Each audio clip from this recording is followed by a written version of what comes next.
Don't you ever dare to wear my Johnny Cash t-shirt. It's semi-final 1. It's the first rehearsals for the second lot of countries. Welcome to my channel.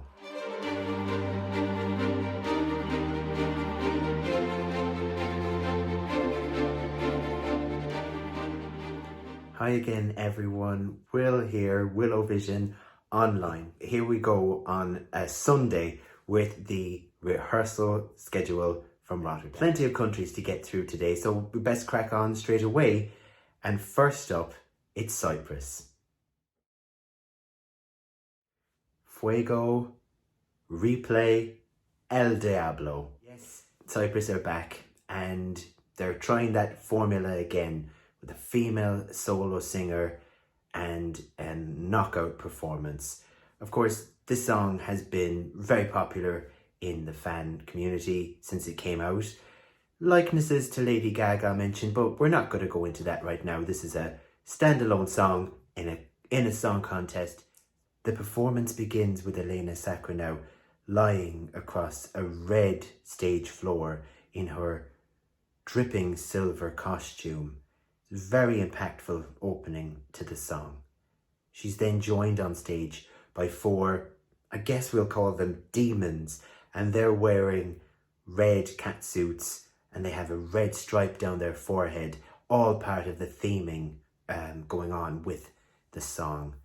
For 9 a.m. start on a Sunday morning, 10 a.m. Central Europe, they did really well in terms of that vocal quality for that early in the morning. Behind, a mirrored set piece is in place, especially for the performance, which reflects back exactly what we're seeing from the 5 performers. It's really effective, and later in the song, that set piece heads skyward, and behind we see the letters El Diablo. During the third run of the song, the second that we saw, they tried out some pyro behind those letters, which was really effective. And the flame was seen to be going back and forth in a formation behind the letters, and as the song came to an end. Building on 18 and 19, I think Cyprus are definitely in a good place with this, and I'll be really interested to see how it goes in the second rehearsals and on to the semi-final. Kano tried again, but it was Tix that won the ticket to Rotterdam. And so this morning, he was on stage in his first semi-final rehearsal. What it seems that we're dealing with here is the performance from the national final, Tix in the middle with the shackles, the wings and the fur coat.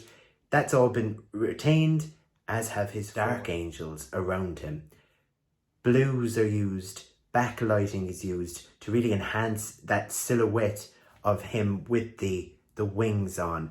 He is now not wearing gold as he did in Oslo. He's now wearing a shimmering encrusted silver suit, which really is effective underneath what looks like a newly created white fur coat. The backdrop remains dark initially, and then it kind of comes to that pinnacle moment when the shackles are freed, warm sun glow light comes through on the side panel LEDs, which are open during the performance. We see very fast moving, bright, dynamic clouds to kind of suggest that those shackles have been thrown off, and, you know, working well to bring across the story of the song. Will Norway qualify? It's looking like they will, but obviously this is just the first run, so we're going to have to wait and see how Tix and company do. Albina from Croatia. My oh my, what can we say about this performance of Tick-Tock? Costumes that are futuristic, nude-esque bodysuits with embellished and glitter shoulder pads and other areas. Wasn't what I was expecting. I mean, Croatia, as we know, have been on again, off again with their Eurovision journey over the last decade or so. Some qualifications, unfortunately, sometimes missing the mark and not getting through to the final. This really feels like it's an upping the ante, as it were, for Eurovision for Croatia in terms of a production. But I'm not sure right at this second if it's exactly where it will need to be if they're going to qualify. But again, it's early days. The performance mainly takes place on a large platform that has been placed on the walkway between the main stage and the satellite stage at the front. Albina remains up there for the majority of the song, and then she is lifted above and brought by her male backing dancers to the satellite stage where the song continues.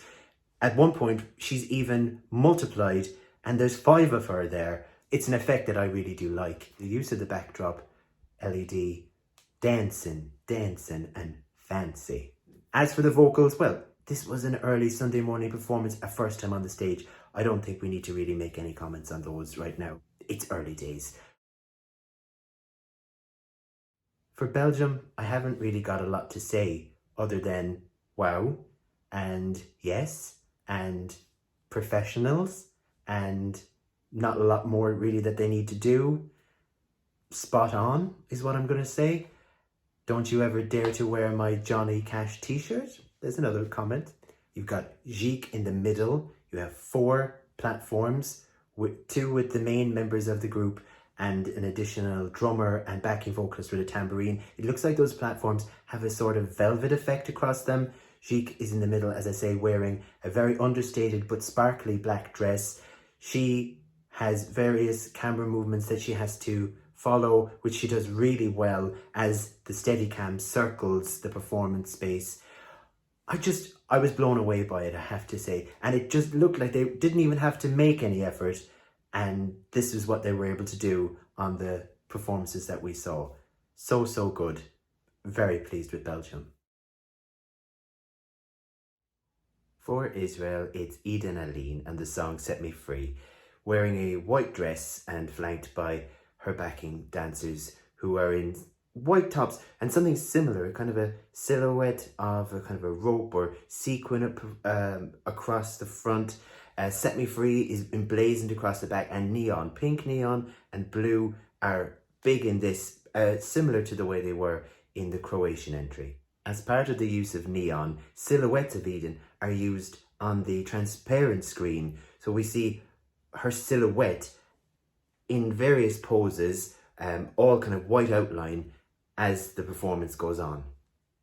We've been spoiled for a costume reveal this year to date, and we got it today when the backing dancers rip and we are treated to Eden in a very different dress to what we initially see her in. It's almost like her braids are part of the dress, so the whole thing is one, and then to finish it off, a headdress is placed on for that finishing touch. I'm gonna say, is it a case of Croatia versus Israel in terms of the female vocalists with the backing singers with the neon colours? They're different songs, I get it, but could one cancel the other out? I'm not sure. Maybe leave a comment and let me know. Did she do the whistle notes? Yes, she did the whistle notes. Were they in tune and spot on? I believe they were. For Romania, ROXEN and Amnesia.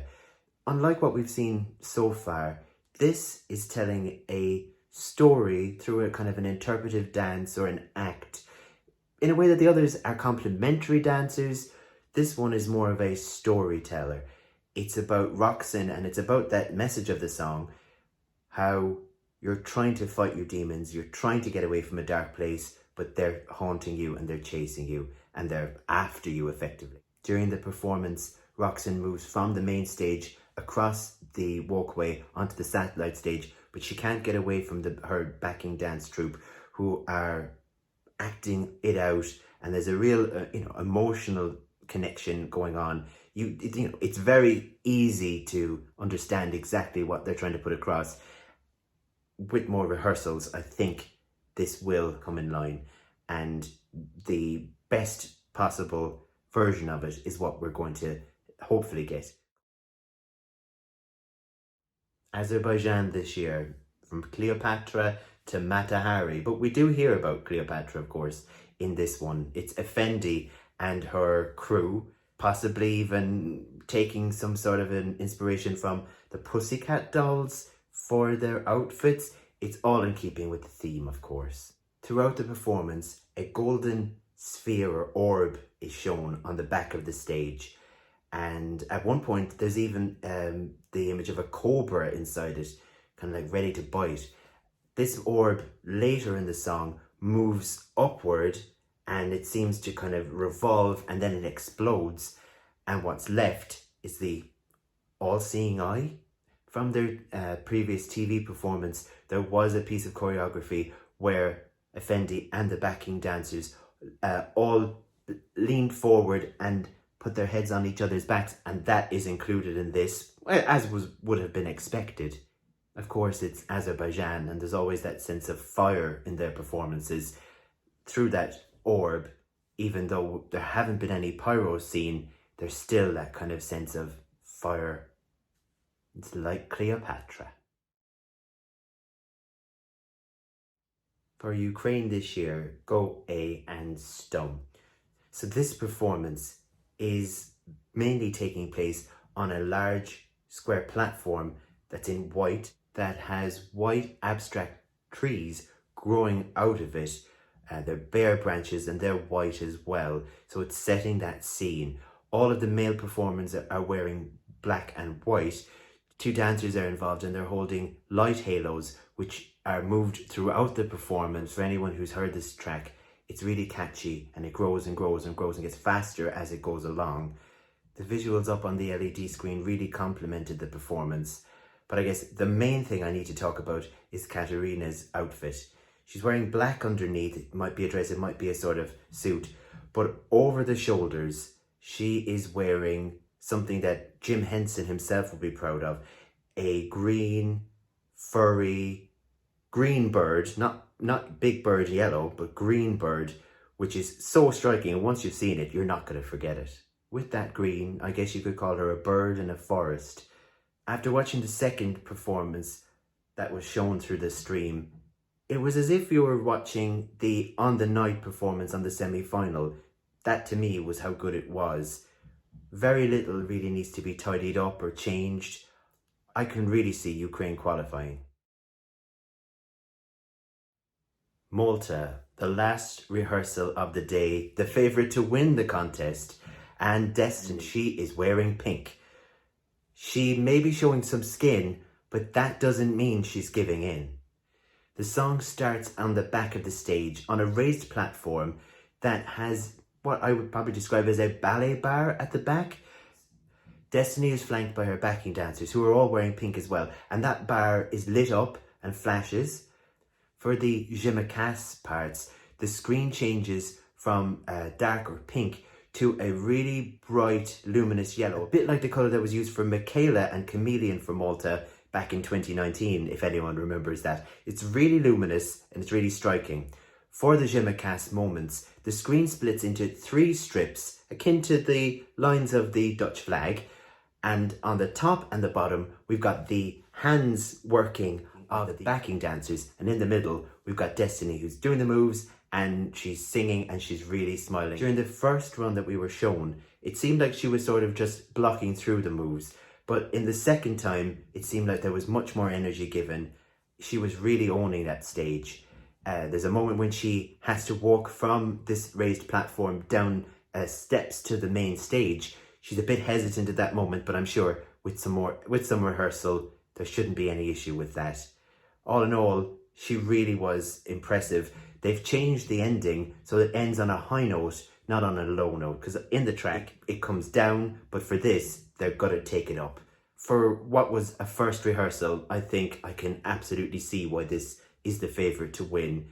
The pink may not be everyone's taste, but it does stand out, and she does look beautiful. The first pyro spark shower that I've seen these rehearsals came in that last run for Malta, when the sparks rained down around the back, a bit like the olden days, the Emily de Forest, the winning moments, the running scared, that kind of an idea. But, you know, if I think back, I think I preferred this song to those, but yeah, don't tell anyone. Destiny could be the winner, and I'm saying it now. The momentum is definitely with her. So, there they are, the second lot of performances from semi-final 1. Goodness me, what a Sunday it's been. Do like, do comment, and do subscribe to my channel. Join me back here tomorrow for more.